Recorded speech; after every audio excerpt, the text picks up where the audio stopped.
Hello there, welcome to our channel Logging Ups again. Hope you are doing fine. I'm back with another tutorial video, and today I'll be showing you how to log into your MailChimp account from your computer. And now without further ado, let's dive right into the video. But before that, don't forget to like, subscribe and hit that bell icon for more videos. Now to log into your MailChimp account from your computer, first open up your preferred browser.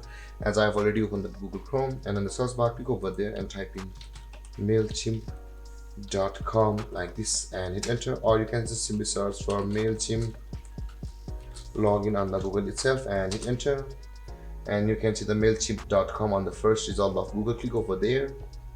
As you can see, both of these websites are same. One was from the Google and one was from the direct web address. Let's suppose one of these. And now to log into your MailChimp account from your computer, you can see the login option available over here on the top right corner of the screen. Click on login, and after that you'll be redirected to this page where you'll be required to enter your username of your MailChimp over here and your password over here, and then click on login to sign into your MailChimp account from over here. Or if you have forgotten your username or password, you can see the forgot username or your forgot password over here button available over here.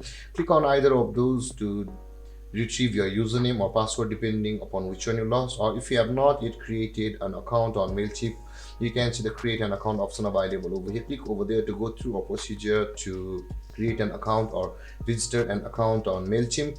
And there guys, this is how you log into a MailChimp account from your computer. And if you have any confusions or questions regarding the topic, don't hesitate to comment in the comment section below, and don't forget to like, subscribe and hit that bell icon for more videos. Thank you for watching guys. Peace.